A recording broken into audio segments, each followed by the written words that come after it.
मोठ्या संख्येने उपस्थित असलेल्या सहकारी बांधवांनो, भगिनींनो आणि माझ्या मित्रांनो,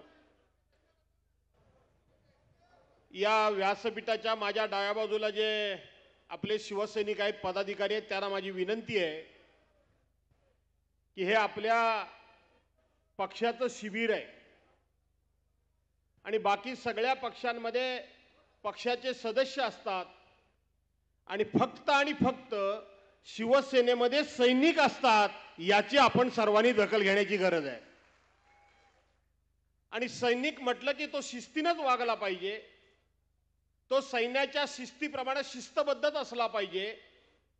मग तो वेळेच्या बाबतीत असेल, पक्षीय कामाच्या बाबतीत असेल, या ठिकाणी शिबिराला उपस्थित राहण्याच्या बाबतीत असेल, त्यानं सैनिकी शिस्त पाळावी अशी माझी त्यांना आव्हान वजा विनंती आहे।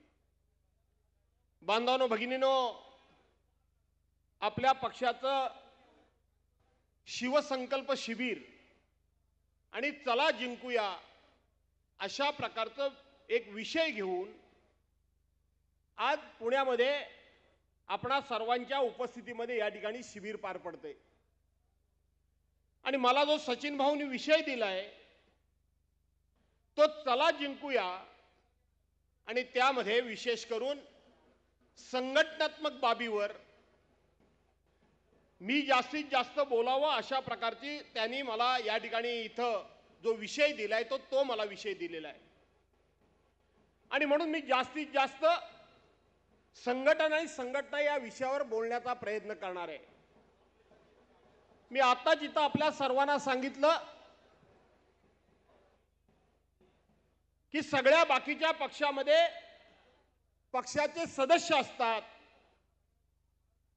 परंतु फक्त शिवसेनेमध्ये सदस्य नसतात, तर सैनिक असतात। 19 जून 1966 साली हिंदुहृदय सम्राट शिवसेना प्रमुख मान्य बाळासाहेब ठाकरे यांनी शिवसेनेला जन्म दिला। आज या संघटनेला जवळजवळ 58-59 वर्ष झालेली आहेत। बांधवांनो, भगिनींनो, या पक्षाचा दिल्लीच्या पार्लमेंटच्या अध्यक्षापर्यंत तर महाराष्ट्र राज्याच्या मुख्यमंत्री पदापर्यंत या पक्षाने झेप घेतली। मग केंद्रीय मंत्री झाले असतील, राज्य मंत्रिमंडळामधले मंत्री झाले असतील, परंतु पार्लमेंटचं सर्वोच्च असं अध्यक्षपद भूषवण्याचा सन्मान हा सुद्धा शिवसेनेला मिळालेला आहे। इथपर्यंत या शिवसेनेने जी झेप घेतली, आज आपल्या सर्वांना एका प्रचंड अशा त्रासाला सामोरं जावं लागतंय। गद्दारीचा सामना करत असताना, भ्रष्टाचाराच्या पैशाला तोंड देत असताना, सत्तेचा अमर्याद अशा प्रकारचा दुरुपयोग जो होतोय, त्या दुरुपयोगाच्या त्रासाला सामोरं जात असताना तुम्हाला खूप मोठा त्रास सहन करावा लागतोय, तुम्हाला अनंत संकटाचा सामना करावा लागतोय, याची जाणीव एक सामान्य शिवसैनिक म्हणून मला आहे। पण तरी देखील मला आपल्या सर्वांना सांगितलं पाहिजे की हे आजचं संकट जे आहे, आमचे मिर्लेकर साहेब पण इथं बसलेत, शशिकांत सुतार साहेब बसलेत, सॉरी आपलं नाव घ्यायचं राहिलं, आणि म्हणून इथं जे तुम्ही बसलेले आहात, मला तुम्हाला सांगायचं आहे की हा अशा प्रकारचा त्रास, अशा प्रकारची संकट ही केवळ आज नाही, तर ज्या वेळेला शिवसेना जन्माला आली त्यावेळेपासून शिवसेना म्हणजे एक धगधगता निखारा आहे, आणि त्या निखाऱ्यावरून प्रत्येकाला चालावंच लागलंय, अग्निदिव्य करावंच लागलंय। ही खऱ्या अर्थानं शिवसेनेची ओळख आणि शिवसेनेचा इतिहास आहे। आणि म्हणून आजच्या संकटाचा थोडा प्रकार वेगळा असेल, परंतु शिवसेनेच्या पाचवीला संकट ही पोचलेली आहेतच। पण मला तुम्हाला आपल्याला सांगायचं आहे की ज्या वेळेला शिवसेनेचा जन्म झाला त्यावेळेला ग्रामपंचायतीच्या सदस्यापासून तर दिल्लीच्या पंतप्रधानापर्यंत सगळे लोकप्रतिनिधी एका पक्षाचे होते। गावातल्या पोस्टातला पोस्टमन पासून तर दिल्लीच्या महासचिवापर्यंत सगळी प्रशासकीय यंत्रणा ही फक्त ही एका पक्षाची होती, सत्ताधारी पक्षाची होती. मग त्या काळामध्ये शिवसेनेकडे आमदार, खासदार, मंत्री, संत्री हा विषय सोडा, पण साबा ग्रामपंचायत सदस्य सुद्धा नव्हता. अशा एका बलाढ्य शक्तीला, बलाढ्य ताकदीला, बलाढ्य सत्तेला त्या काळामध्ये शिवसैनिकांनी तोंड दिलं.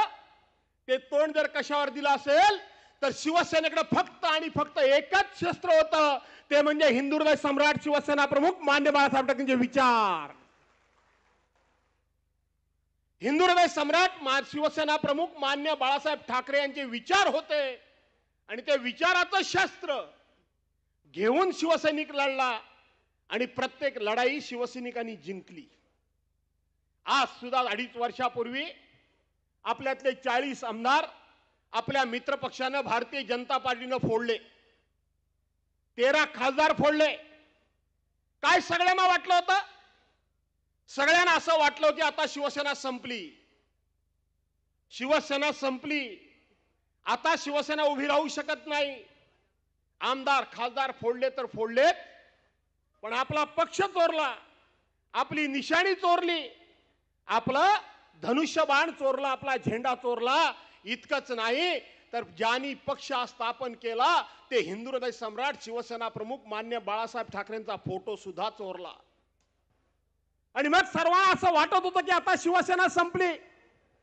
परंतु मला एक या ठिकाणी जाणवतंय, मी पाहतोय, जे अनुभवतोय, ते शिवसेना संपण्याचं सोडून द्या, पण 2.5 वर्षापेक्षा तेजानं तळपणारी शिवसेना या ठिकाणी महाराष्ट्र पाहतोय आणि अख्खा देश पाहतोय.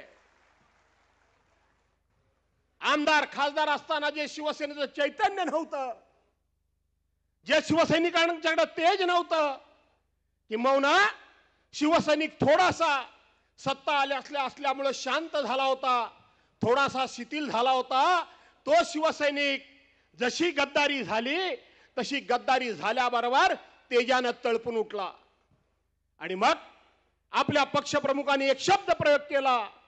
काय शब्द प्रयोग केला? अरे जा जा, तुम्ही निवडून गेलेले आमदार खासदार गेला असाल, नगरसेवक गेला असेल, आणखीन कोण गेले असतील, पण तुम्ही गेलात तरी मला परवा नाही. निवडून देणारा शिवसैनिक माझ्या बरोबर आहे.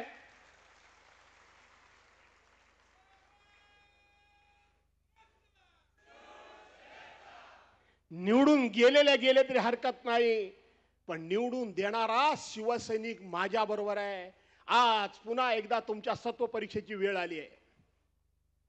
पुन्हा एकदा तुमच्या सत्व परीक्षेची वेळ आली आहे. पुन्हा एकदा तुमचा या ठिकाणी खऱ्या अर्थानं शिवसैनिक म्हणून कस लागणं आणि कसाला उतरणं ही तुमच्याकरता चालून संधी आलेली आहे. आणि म्हणून चला एकदा जिंकूया. पुन्हा महाराष्ट्रामध्ये शिवसेनेची सत्ता आणायची म्हणजे आणायची, हा निर्धार आणि निश्चय करण्याकरता म्हणून आपण सगळे एकत्र जमलेलो आहोत.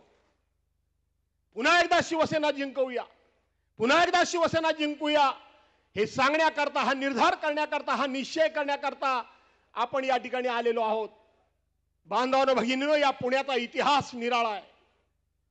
आपल्या सर्वांना माहित आहे आपण पुण्यामध्ये राहतो, पण ज्या वेळेला हा पुणा संपूर्णपणे उजाड झाला होता, ही पुण्याची भूमी संपूर्णपणे स्मशान भूमी झाली होती. या पुण्यामध्ये कोणी राहायला तयार नव्हता, शेती भाती करायला तयार नव्हता.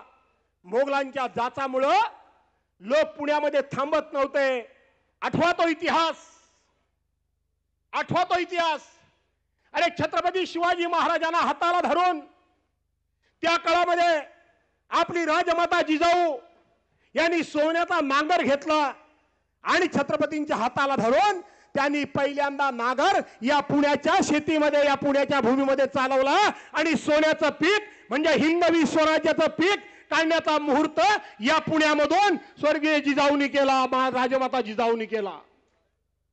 त्या पुण्याचे पुणेकरी तुम्ही आहात, त्या पुण्याचे वारसदार तुम्ही आहात, त्या छत्रपतींच्या विचारांचे वारसदार तुम्ही आहात, त्या शिवसेना प्रमुखांचे शिवसैनिक तुम्ही आम्ही आहोत. आणि म्हणून आज उद्धव साहेब सुद्धा साक्षात सोन्याचा नांगर जरी घेऊन आले नाहीत तरी सुद्धा मला असं वाटतं की सोन्याचा विचार मात्र ते आपल्या सर्वांच्या समोर येऊन घेणार आहेत आणि या महाराष्ट्रामध्ये पुन्हा एकदा शिवसेना नावाचं सोन्याचं पीक आपल्याला या ठिकाणी काढायचंय. काढणार ना? तयार आहात की नाही? आणि म्हणून ते काढावं हे सांगण्याकरता म्हणून या ठिकाणी मी आलोय. मला माहित आहे आमचे ज्येष्ठ नेते पहिले या इथले पुण्यातले आमदार 1990चे शशिकांतजी सुतार साहेब इथं बसलेले आहेत. 90 आलात की 95 आलात तुम्ही? आलेत. आज पुण्यामध्ये आमचा एकही आमदार नसेल, पण मी ज्या वेळेला सभागृहात आलो त्यावेळेला माझ्या बाजूला माझ्या बरोबर बसलेले शशिकांतजी सुतार साहेब इथं मला दिसत आहेत. आज विनायक निमण हयात नाहीत. सूर्यकांत लोणकर हे सुद्धा त्या काळामध्ये आमदार होते. दीपक पायगुडे हे सुद्धा आमदार होते. आणखीन कोण होतं मला माहित नाही, पण त्या काळामध्ये माझ्या माहितीप्रमाणे 4 ते 5 आमदार हे सेनेचे होते. आणि भाजपचा आमदार किती होता? माझ्या आठवणीप्रमाणे भाजपचे 2च आमदार होते. एक म्हणजे कैलासवासी गिरीशजी बापट आणि दिलीप कांबळे. हे 2 आमदार सोडले तर सगळ्यात जास्त आमदार हे शिवसेनेचे होते. हे शिवसेनेचे होते, हे विसरून चालणार नाही. पण ज्यांच्याबरोबर आपण 35 वर्ष मैत्री केली, त्या मैत्रीमध्ये विश्वासघात आणि विरोधकांच्या बरोबर लढण्याच्या ऐवजी आपल्याच माणसांना त्या ठिकाणी खच्ची करण्याचं काम करणारा भारतीय जनता पार्टी होता आणि त्याच्याबरोबर आपली युती होती आणि त्यांनीच आपलं हळूहळू खच्चीकरण केलं आणि आपल्या जागा या ठिकाणी घेतल्या. आणि म्हणून पुन्हा एकदा ते आपल्याला आपलं वैभव परत आणायचं आहे. आणि मग हे आणायचं म्हणजे जबाबदारी कोणाची आहे? ही जबाबदारी संघटनेची आहे. सत्तेमुळे संघटना वाढते असं नाही, तर संघटनेमुळे सत्ता येऊ शकते याची अनेक उदाहरणं आपल्याला देता येतील. आणि म्हणून आपली संघटना अधिक बळकट केली पाहिजे, आपली संघटना अधिक बलवान केली पाहिजे. आज या ठिकाणी जिल्हा प्रमुख आहेत. या जिल्हा प्रमुखांच्या जोडीला तिथं कोणतरी जिल्हा सचिव दिले जातात, तिथे एखादा जिल्हा संपर्क प्रमुख दिला जातो, सहसंपर्क प्रमुख दिला जातो, समन्वयक दिला जातो किंवा शिवदेव दिले जातात. हे सगळे लोक तुम्ही जे दिलेले आहेत हे कशा करतायत बांधवांनो भगिनींनो आपण समजून घेतलं पाहिजे. त्याचप्रमाणे महिलांचं संघटन आहे, त्याचप्रमाणे युवकांचं संघटन आहे, युवतीचं संघटन आहे. हे सगळे तुम्ही जे आहात त्या शरीरामध्ये अनेक प्रकारच्या ज्या पद्धतीने रक्तवाहिन्या असतात त्या पद्धतीने एक एक संघटनेचं पद म्हणजे अनेक प्रकारच्या आपल्या रक्तवाहिन्या आहेत. आपलं शरीर अतिशय बळकट करण्याकरता, बलवान करण्याकरता या रक्तवाहिन्याने आपापल्या परीने काम करायचं आहे. शिवसंपर्क आणि समन्वयकांनी काय करायचं आहे? ज्या ठिकाणी कुठे समन्वयाचा अभाव असेल तिथं त्यांनी लोकांना एकत्र आणून समन्वय साधला पाहिजे. जिल्हा प्रमुखाला अधिक मजबूत केलं पाहिजे. संपर्क प्रमुखांनी काय करायचंय की जे प्रत्यक्षपणे आपल्या पक्षाशी संबंधित लोक नाहीत, मग ते डॉक्टर असतील, वकील असतील, इंजिनियर असतील, सीए असतील, अकाउंटंट असतील, उद्योगपती असतील, वेगवेगळ्या पक्षातले लोक तिथं लांब असतील, त्या सगळ्यांना संपर्क करून त्यांना आपल्या पक्षामध्ये सामील करून घेऊन आपल्या पक्षाची ताकद अधिक वाढवणं हे त्यांचं काम आहे. हे त्यांचं काम आहे. शिवदूतांचं काय काम आहे? शिवदूतांचं काम म्हणजे शिवाजी महाराजांच्या कारकिर्दीमध्ये जे बहिर्जी नाईक आणि त्यांची सगळी बाकीची सहकारी मंडळी हे ज्या वेळेला गुप्त माहिती गोळा करण्याचं काम करत होती, शिवदूतांचं तेच काम आहे. पण आज माझ्याकडे तिथं पूर्व विदर्भ दिलेला आहे, नाही तर राऊत साहेब बसलेत, नंतर त्यांनीच आग्रहानं उरलेला अर्धा पश्चिम महाराष्ट्र माझ्याकडे दिला. काय दिसतंय साधारणपणे? आपल्या पक्षाचं शिबिर आहे म्हणून मला काही गोष्टी स्पष्टपणे बोलल्या पाहिजेत आणि सचिन भाऊंनी संघटनात्मक काम मला हा विषय दिलेला आहे. बऱ्याच वेळेला आपल्या सगळ्यांच्या तक्रारी विशेष करून मी सांगितलं त्या पद्धतीनं काम करून आपल्या पक्षाची ताकद वाढवणं, बळ वाढवणं, आपल्या पक्षाचा जनाभार वाढवणं हे थोडं आपण विसरून जातो. आणि पहिली तक्रार येते की बॅनरवर माझा फोटो नाही. बरोबर आहे की नाही रे भावांनो? बॅनरवर माझा फोटो नाही. कुणी लावायचा? तर तो जिल्हा प्रमुखांनी बॅनरवर माझा फोटो लावला नाही म्हणून पहिली तक्रार. दुसरी तक्रार असते की मला कोण विश्वासातच घेत नाही. तिसरी तक्रार असते आम्हाला कोणी निमंत्रणच देत नाही. मला कळत नाही तो जो कोणी मुख्य पदाधिकारी आहे त्या पदाधिकाऱ्याच्या पोरग्याचं लग्न जर असेल पोरीचं लग्न असेल आणि त्यांनी तुम्हाला जर निमंत्रण दिलं नाही तर मी समजू शकतो, पण एकदा का पक्षाचं काम असेल तर मला निमंत्रण नको, माझ्या पक्षाचं काम आहे, मी स्वतःहून तिथे पोहोचेन. हे का होत नाही? हे का होत नाही? त्यांनी लावलेल्या बॅनरवर माझा फोटो नाही, मी माझा बॅनर का लावत नाही? माझ्या पक्षप्रमुखाचा, माझ्या हिंदू हृदय सम्राट मान्य बाळासाहेब ठाकरेंचा, छत्रपती शिवाजी महाराजांचा फोटो असलेला बॅनर मी का लावत नाही? याचा विचार आपण स्वतः केला पाहिजे. तक्रारी कमी करा आणि तक्रारीच्या ऐवजी अधिक पक्षाला ताकद देण्याकरता कृती जास्त करा. अशा प्रकारची नम्रपणे मी आपल्याला आव्हानवादा विनंती करतो. बऱ्याच वेळेला पदावर असलेले लोक पदावर असताना बिलकुल टस नाही का बस नाही, कामच करायला तयार नसतात. बरोबर आहे की नाही? पण एकदा का गाड्याला पदावरनं काढला की तो डबल ऍक्टिव्ह होतो, एकदम ऍक्टिव्ह. पदावर असेपर्यंत त्याचं काम झिरो, पण पदावरनं बाजूला झाल्यानंतर तो उच्चापती करायला सुरुवात करतो. मी आपल्याला नम्रपणे एक विनंती करतो, कार्यकर्त्याकडे 3 पद्धतीने बघण्याची माझी पद्धत आहे. सॉरी, कार्यकर्ता मी पहिल्यांदा बोललो. 40 वर्षामध्ये मी कार्यकर्ता कधी बोललो नाही. सहकार्याकडे, माझ्या सहकार्याकडे माझी बघण्याची पद्धत आहे. पहिली गोष्ट, एखादा पदाधिकारी काम करू इच्छितो पण त्याला अडचणी आहेत, त्याला बळ कमी पडतंय, त्याची पळायची इच्छा आहे पण पळण्याकरता त्याच्या पायात ताकद नाही, तर माझ्यासारखा पदाधिकारी पहिलं हे काम करतो की त्याला पळायची इच्छा आहे ना, मग त्याला बळ देण्याची जबाबदारी ही माझी आहे आणि म्हणून ती आपण जबाबदारी पार पाडली पाहिजे. दुसरी अडचण ही असते की एखाद्याला अनंत प्रकारच्या अडचणी असतात. काम करायची इच्छा आहे पण त्याला घरगुती वेळ अडचण असते, त्याला व्यावसायिक अडचण असते, त्याला आर्थिक अडचण असते. त्याच्याही पाठीवरून प्रेमाने हात फिरवण्याची गरज आहे. आणि तिसरा असा असतो, तुमच्याकडचा नाही मी माझ्याकडचा सांगतोय, तिसरा असा असतो पदाधिकारी, अरे चल कोण मला काढू शकतो, मला कोणाची काढायची हिम्मत नाही, मी काम नाही केलं तरी हरकत नाही, पण मला कोण हात लावणार नाही. त्यांना मला सांगितलं पाहिजे की आपण स्वातंत्र्यवीर सावरकरांचा विचार आत्मसात करणारी मंडळी आहोत. जे बरोबर येतील त्यांना बरोबर घेऊन, जे बरोबर येणार नाहीत त्यांना बाजूला सारून, आणि जे आडवे येतील त्यांना आडवे करून पक्ष पुढे जाईल, हे लक्षात ठेवा. ही खऱ्या अर्थानं कार्यपद्धती पहिल्यापासूनची शिवसेनेची आहे. आणि म्हणून पक्षाला मित्रांनो वेटीस धरू नका, पक्षाला वेटीस धरू नका. आपल्याला शेवटी पक्षातलं पद हे काही माझ्या वाडवडिलांचं 7-12 पद नाहीये, ते तर बदलतच असतं. इतके वर्ष मला मिळालं, दुसऱ्याला मिळावं ही अपेक्षा असते आणि म्हणून त्याला मिळालं तर त्याच्यात दुःख बाळगायचं काही कारण नाही. आणि ज्यांना मिळालं नाही त्यांनी पण हे लक्षात ठेवावं, त्याला मिळालंय ते कधी घालवतोय आणि मी कधी तिथे जातोय ह्याही उच्चाप्त्या त्यांनी करू नयेत, याचा आपण सर्वांनी भान ठेवण्याची गरज आहे असं मला आपल्याला या ठिकाणी आवर्जून उल्लेख करायचा आहे. राऊत साहेब किती वेळात देतील? मग तुम्ही थांबू का मी लगेच 1-2 मिनिटात? 5 मिनिटं घेतो, बोलू? बरं. आणि म्हणून या ठिकाणी मला तुम्हाला सांगायचं आहे. दुसरी गोष्ट मला इथे एवढंच फक्त सांगायचं आहे की आज आपण या ठिकाणी मोठं महाराष्ट्रामध्ये नरेटिव्ह भयंकर गाजतंय. बरोबर आहे ना? नरेटिव्ह म्हणजे काय? साधारणपणे खोटं पसरवायचं. या महाराष्ट्रामध्ये सगळ्यात जर नरेटिव्ह पसरवणारा कोण असेल तर तो देवेंद्र फडणवीस आहे. लक्षात ठेवा, टरबूज आहे, हा अनाजी पंत आहे. मी भर सभागृहामध्ये सांगितलं होतं, छत्रपती संभाजी महाराजांच्या स्मारकाला ज्या वेळेला उद्धव साहेब ठाकरेंचं सरकार होतं आणि त्यावेळेला 250 कोटी रुपये उद्धव साहेबांनी छत्रपती शिवाजी महाराजांच्या स्मारकाकरता बजेटमध्ये मंजूर केले.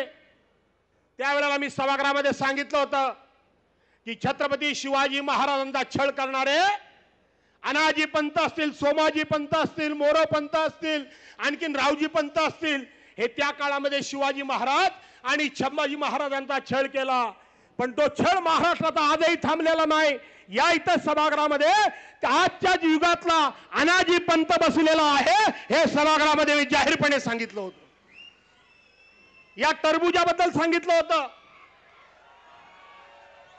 या महाराष्ट्राची संस्कृती जर पुऱ्या अर्थानं कोणी खराब केली असेल तर ह्या टरबुजानं महाराष्ट्राची उच्च संस्कृती उच्च परंपरा खराब केलेली आहे. मी धन्यवाद देतो इथले जिल्हा प्रमुख श्रीयुत सुरेश भोर यांना आणि तालुका प्रमुख दत्ता गंजाळे यांनी इथे एक बॅनर लावलाय. त्यांनी लिहिलंय, परवांच्या दिवशी उद्धव साहेबांनी सांगितलं की आता राजकारणामध्ये तू तरी राहशील नाही तर मी तरी राहीन. मित्रांनो, हे व्यक्तिगत घेऊ नका. उद्धव साहेबांनी खूप मोठा विचार मांडलेला आहे. आज उद्धव साहेबांसारखा सुसंस्कृत माणूस, सभ्य माणूस, शांत माणूस, सगळ्यांशी अगदी समन्यायानं वागणारा माणूस हा एका बाजूला आहे आणि दुसऱ्या बाजूला कैलासवासी आमचे वसंतराव नाईक यांच्यानंतर 5 वर्ष मुख्यमंत्रीपद शिवसेनेच्या साक्तीनं, शिवसेनेच्या बळावर, शिवसेनेच्या मदतीनं आणि शिवसेनेच्या सपोर्टनं 5 वर्ष भूषवलेला हा देवेंद्र फडणवीस हा म्हणजे पक्का कपट कारस्थानी आहे. हा दोस्तीला जागणारा माणूस नाहीये. हा महाराष्ट्राच्या विरोधात गुजरातचे पाय चाटणारा माणूस आहे. आणि म्हणून उद्धव साहेबांनी महाराष्ट्रासमोर साथ घातलेली आहे. मी याचा अर्थ माझ्यासारखा सुसंस्कृत नेता तुम्हाला पाहिजे की हा टरबुजासारखा कपटी माणूस तुम्हाला पाहिजे, हे महाराष्ट्रानं ठरवायचं आहे. हे उद्धव साहेबांनी ठरवायचं नाहीये, हे महाराष्ट्रानं ठरवायचं आहे की तुम्हाला कोण नेता हवाय.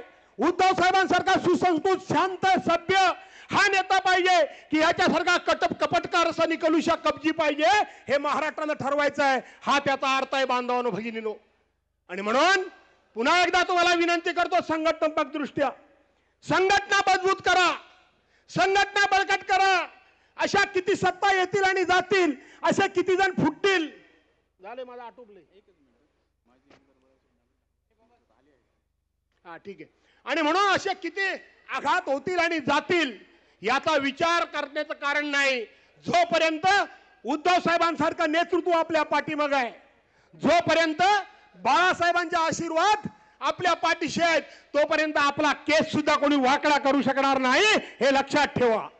मनातून असे कचरून जाऊ नका, घाबरून जाऊ नका, संभ्रमित होऊ नका, हिंमत हारू नका, अजिबात हिंमत हारू नका. हे सांगण्याकरता म्हणून सचिन भाऊनी मला विषय दिला.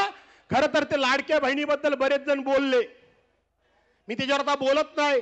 पण एवढंच सांगतो, 2014 साली तुम्हाला किती रुपये मिळणार होते? किती मिळणार होते? 15 लाख, बरोबर आहे. मध्यंतरी गॅस सिलेंडरची किंमत किती रुपये गेली होती? देशाच्या पंतप्रधानांनी भाऊबीज म्हणून किती रुपये कमी केले? फक्त 200 रुपये महिला भगिनींनी, बरोबर आहे. एखाद्या गरीब भावाकडे जरी गेल्यात तरी तो भाऊबीजेला 500 रुपये खिशातले देईल की नाही देईल? देशाच्या पंतप्रधानांनी किती दिले? 200 रुपये. आणि आता जे 15 लाख रुपये देणार होते ते 1500 पोरं आलेत. आणि म्हणून भाऊ अत्यंत लबाड आहे, बरोबर आहे ना. भावावर विश्वास ठेवू नका, याचा फुकटचा भाव वाढवू नका. आणि म्हणून पुन्हा एकदा तुम्हाला सर्वांना मनापासून धन्यवाद देतो. तुमच्या रूपाने संपूर्ण पुणे विभागाचं दर्शन हे शिवसेनेच्या माध्यमातून घेण्याचं भाग्य मला या ठिकाणी मिळालं. सचिन भाऊंचं मी पुन्हा एकदा कौतुक करतो की उत्तम अशा प्रकारचं या ठिकाणी आपण नियोजन केलं आणि या चांगल्या शिबिरामध्ये उभं राहण्याची संधी आणि आपणा सर्वांचं एकत्रित दर्शन घेण्याची संधी मला प्राप्त करून दिली. त्याबद्दल आपल्या सर्वांना मनापासून धन्यवाद देऊन उद्याच्या विधानसभेवर पुन्हा एकदा उद्धव साहेबांच्या विचारांचा भगवा ध्वज आपण सर्वांनी फडकण्याकरता आपल्या सर्वांना शुभेच्छा देतो आणि आपल्या सर्वांची रजा घेतो. जय हिंद, जय महाराष्ट्र.